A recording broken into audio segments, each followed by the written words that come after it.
Également, on a développé cela sur base des données de 2011-2012. Alors, au niveau de également au niveau de la classification, pour pouvoir assurer une assurance pour l'élevage, une assurance également agricole. Donc, ce contrat qu'on appelle le contrat d'autoprotection contre la sécheresse. Alors, c'est pour assurer la compensation ou l'indemnisation des producteurs. En termes des canaux de distribution sur le marché, nous travaillons avec des coopératives et des mutuelles, des associations de producteurs agricoles, et également en collaboration avec d'autres institutions de microfinance, mais qui ne sont pas très nombreux dans le secteur. Mais les coopératives des producteurs agricoles sont très actives au niveau en termes des canaux de distribution du marché.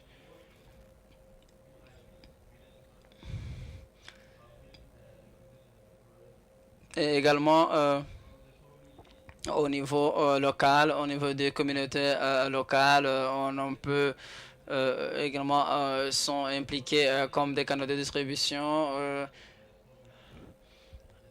euh, pour pouvoir les motiver et les faire comprendre l'importance de l'assurance agricole.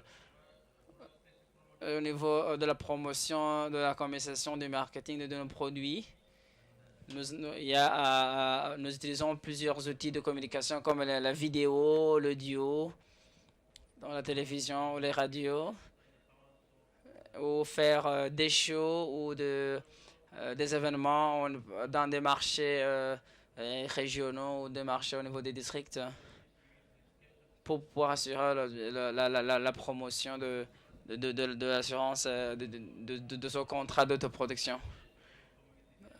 On donne également d'autres services sur l'éducation,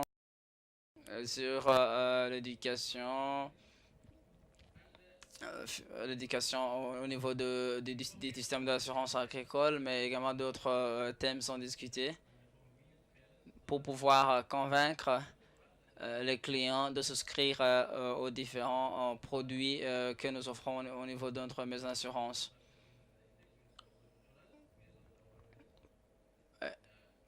Pour acheter bien sûr un contrat de l'assurance indicielle. Avancer avec la diapositive suivante.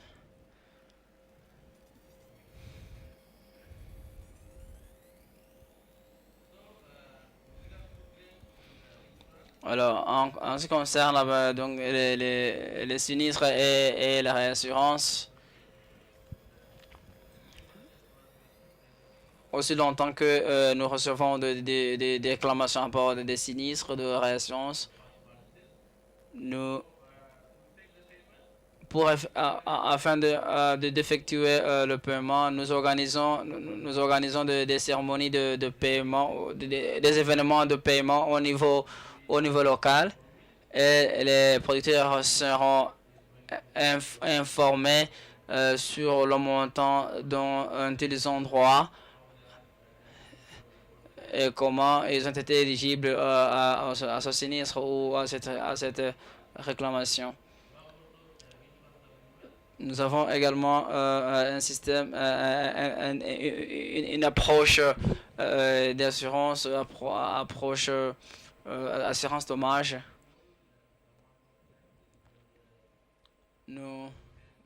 C'est pour cela que cela a été évalué à 40%. Donc il y a de contrôleurs sur terrain qui vont évaluer les dégâts de différents de la CCRS. Donc, au niveau de la durabilité et au niveau de stabilité pour assurer la valeur pour le client, ce sont on peut voir comment on peut étendre ou mettre en échelle cette assurance agricole basée sur un indice.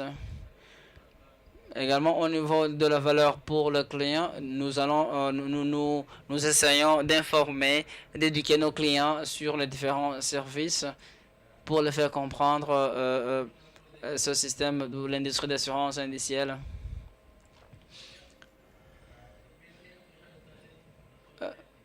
Donc, cela peut également nous aider à assurer la sécurité alimentaire au niveau local.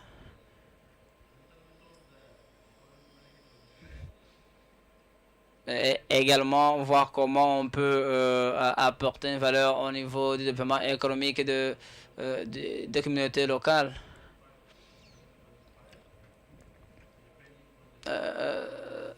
Cela, au niveau de nos services, on peut également évaluer selon la durée de la sécheresse.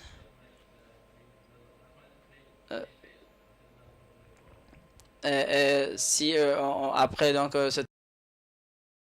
le montant à verser, également trouver la qualité au niveau des données. Je pense que ce sont donc c'est voilà, c'est mon expérience en ce qui concerne l'assurance agricole et l'assurance pour l'élevage. Est-ce que c'est le moment des questions ou bien ça sera après? Mer- Merci, Melka Q. Vous aurez du temps pour poser les questions pendant la séance des questions-réponses. Alors, je pense qu'on aura du temps pour ça. Maintenant, j'appelle Joseph Ouna de l'autorité de réglementaire, de régulation des assurances au Kenya qui pourra nous partager également son expérience. Merci. Merci. Janice, bonjour tout le monde. Bonjour tout le monde. Ma présentation sera très différente par rapport au présentateur précédent. Ce sera basé sur l'adoption des produits pour l'assurance indicielle. Comme je l'ai dit hier, en principe, je veux vous montrer ce que nous pouvons faire également, comment on peut l'adoption ou l'approbation des produits pour l'assurance indicielle. Il y a également un projet pilote qui est en train d'être exécuté au niveau du Kenya. Merci.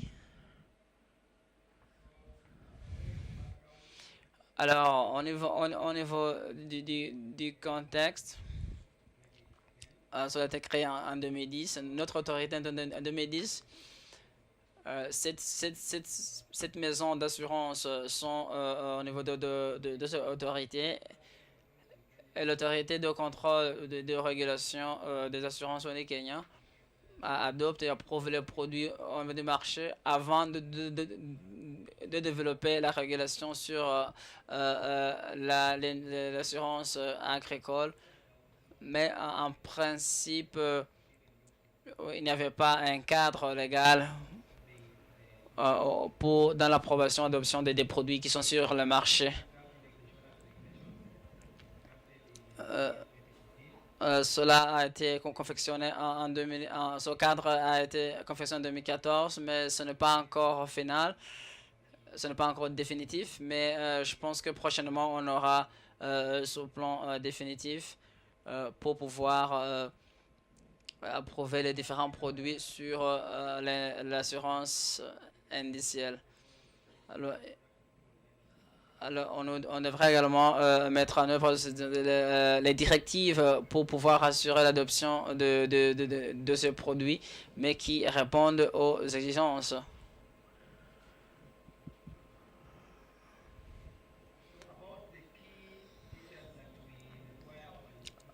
Alors, au niveau des exigences sur l'adoption, l'approbation des produits, on demande que le produit ne devra pas être souscrit aux primes de subvention. Nous avons des produits de marché où ils sont dans le processus d'approbation des produits alors que mais dans le but de dans le but dans le but de de l'assurance agricole, on voit pas que on voit que ce n'est pas important de mettre l'assurance des primes de subvention sur cela. Les maisons d'assurance sont demandées de présenter leurs primes d'assurance un mois avant leurs questions. S'ils veulent changer le taux d'intérêt sur le produit, on leur demande de pouvoir présenter le taux à l'autorité de régulation de l'assurance au Kenya. Ils sont demandés de présenter les critères d'éligibilité de ce document. Cela et devra indiquer, qu'il y aura des clients. Donc, quels seront les critères des clients qui peuvent souscrire à ces différents produits sur l'assurance indicielle. Alors, il y a peut-être plusieurs intérêts. Ce n'est pas très spécifique. Ce n'est pas des produits conventionnels. Par exemple, vous trouverez que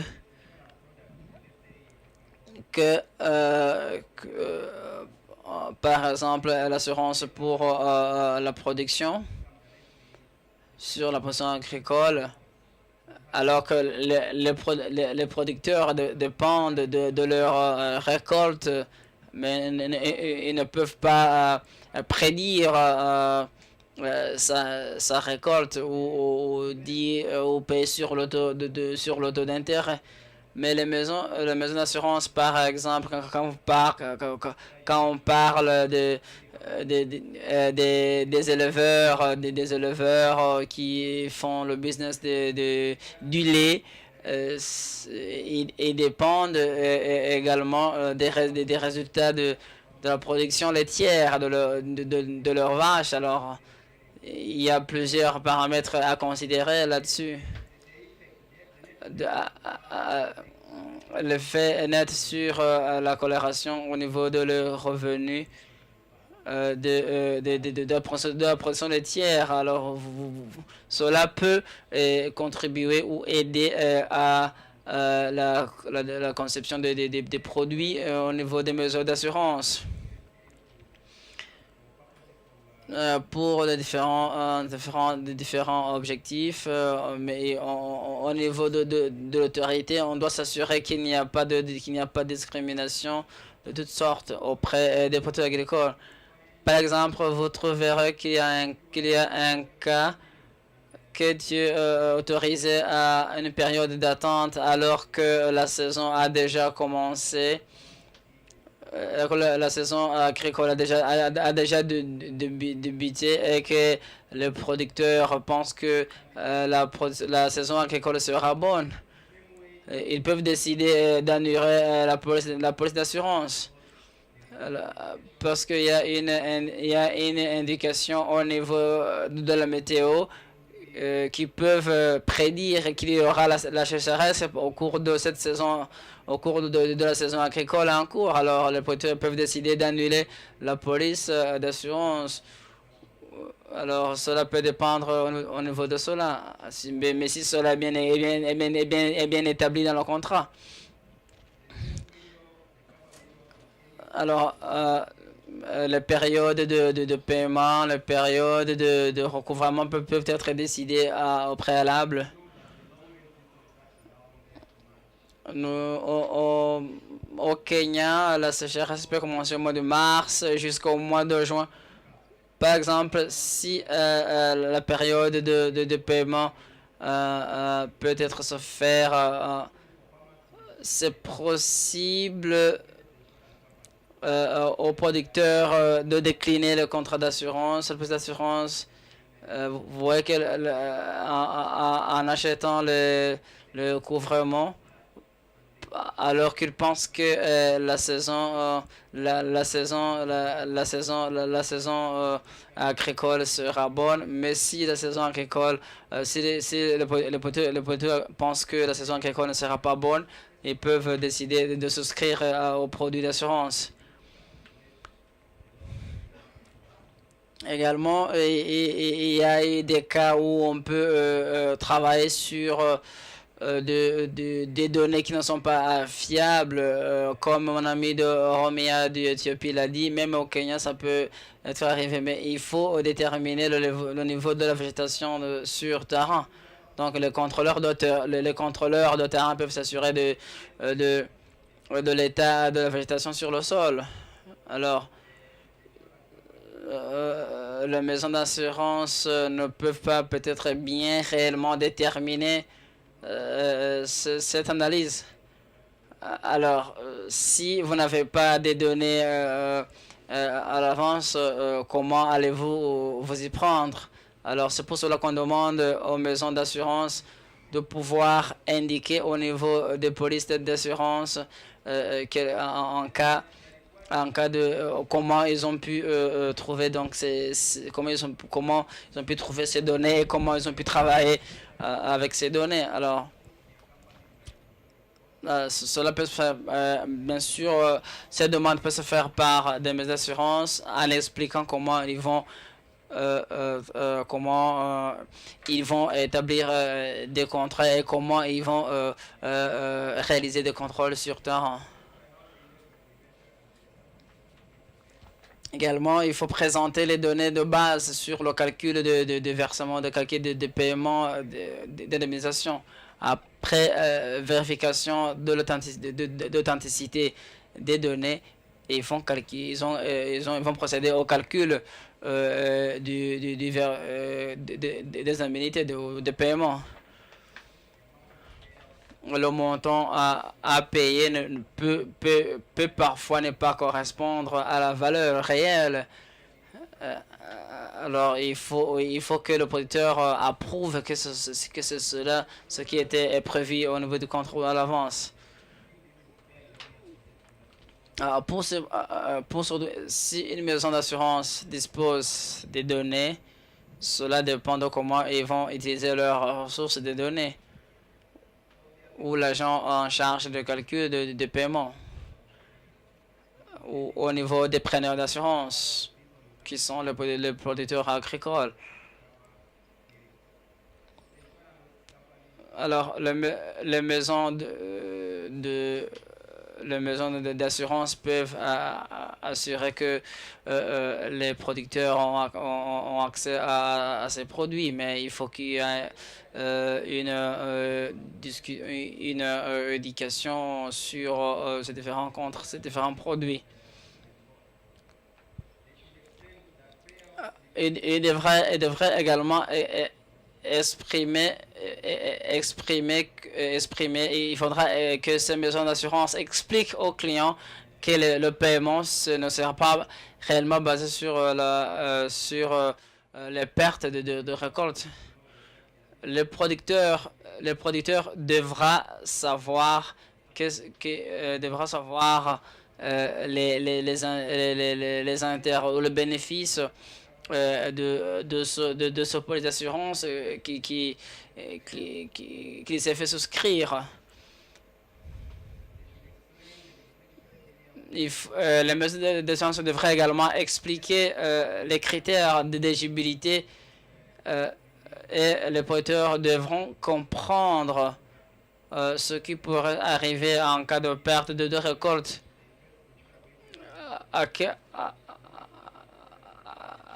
quel point on pourra déterminer l'assurance indicielle pendant le contrat de police d'assurance ou bien pendant ou après sinistre ou réclamation. Le paiement devra vérifier et communiquer et payer en délai raisonnable. S'il y a une exigence pour l'authenticité des données, le monsieur d'assurance devra utiliser les services de calcul de l'agent responsable de calcul entre une société indépendante et la maison d'assurance et expliquer comment le conflit basé sur données a été résolu et comment ils vont procéder au paiement. Cela devrait être expliqué pendant le calcul des indemnités. Les maisons d'assurance devraient expliquer tout autre détail en rapport avec des pénalités sur certaines erreurs. Si je reviens sur l'exemple des produits hybrides, des produits hybrides qu'on en parle d'Éthiopie, après la période de recouvrement, ça peut être à la fin de la saison agricole, ils peuvent déterminer qu'ils sont payés ou non, mais pendant la période de recouvrement, qu'est-ce qui va arriver s'il y aura une prolongation de la période de couverture?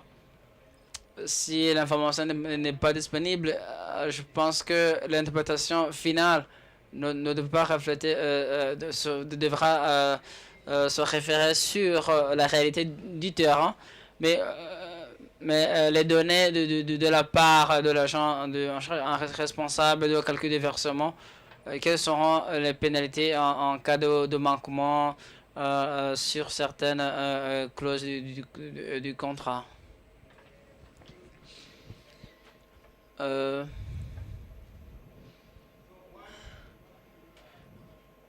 L'autre exemple que je ne peux pas parler beaucoup, qui a été c'était la première initiative au Kenya au niveau des marchés de l'assurance indicielle. En principe, c'est le programme de Kilimo Salam qui couvre qui couvre l'assurance agricole auprès des producteurs agricoles face aux catastrophes naturelles, surtout des tempêtes. Mais également, son programme essaie de donner, des données sur la météo, des données météorologiques.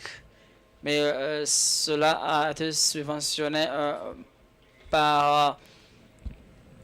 les producteurs devaient payer 50% de solde.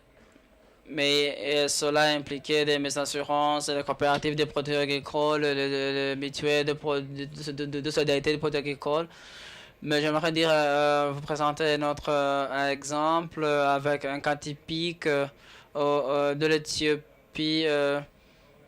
Le programme d'assurance pour l'élevage qui est très similaire à celle d'Éthiopie. Donc,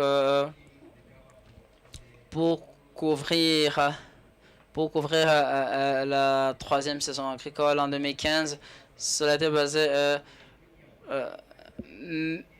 mais au niveau du programme éthiopien sur l'assurance de l'élevage, je n'ai pas pu entendre qu'il a parlé des taxes, des impôts sur cela. Mais au niveau du Kenya, le gouvernement donne certaines subventions des primes à la prime d'assurance autour de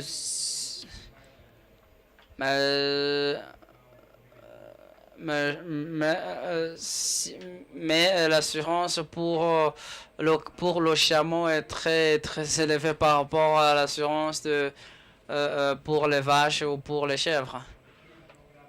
Pour le programme Kenya, c'était au niveau de 104 000 dollars mais par saison. Ce programme était mis en place en 2015. 2016, en octobre, ce programme a été lancé pour couvrir 4 villages. Pour le moment, nous sommes en train de préparer un consortium ou une pôle pour assurer cette assurance de l'élevage. Pour ce projet, je pense que pendant la période octobre 2016 vers mars, avril 2016, les producteurs ont été victimes de la sécheresse et ils ont perdu ils ont été victimes, ils ont perdu leurs bovins ou leurs caprins, mais le paiement a été élevé à 1 million de dollars.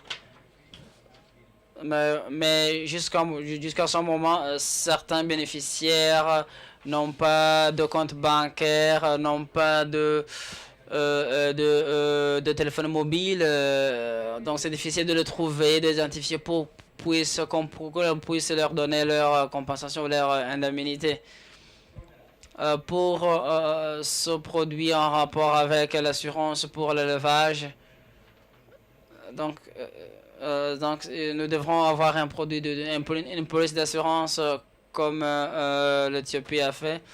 Alors, nous avons déjà produit des publications en rapport avec cela, mais à la fin, les produits ne répondent pas aux attentes des producteurs parce que les éleveurs voulaient être payés à l'avance pour qu'ils puissent acheter d'autres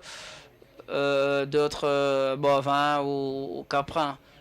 Donc, c'était un exemple au niveau du Kenya selon en termes d'assurance d'élevage. Mais en tant que régulateur, nous devrons continuer à contrôler que ces bénéficiaires sont indemnisés mais le montant de paiement a été déterminé, ce qui est très important. Je pense que je prendrai vos questions ou vos commentaires ou réactions plus tard. Merci Joseph. Alors, pour pouvoir récupérer récupérer le temps perdu ce matin. Alors, il n'y aura pas une pause café. Alors, on va avoir une session en plénière après que vous aurez votre tasse de thé ou tasse de café.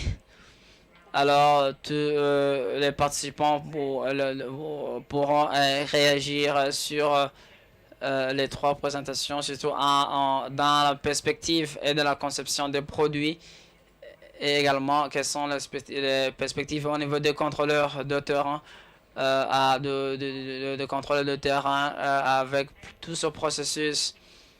Je pense que Agritash et d'autres et d'autres représentants pourront être ici. Combien de participants francophones qui sont ici? Les participants francophones? Participants francophones? Participants francophones? Les participants francophones, vous allez travailler avec Peter dans notre salle de réunion d'à côté. Je pense que Peter parle français, ça serait très possible pour vous travailler ensemble. Pour les participants anglophones, on va occuper les deux tables au milieu et deux tables vers la fin.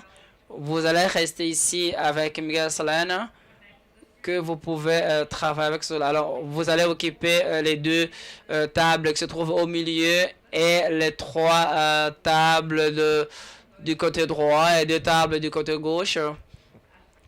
Donc, vous allez travailler avec Lemmy French. Alors, si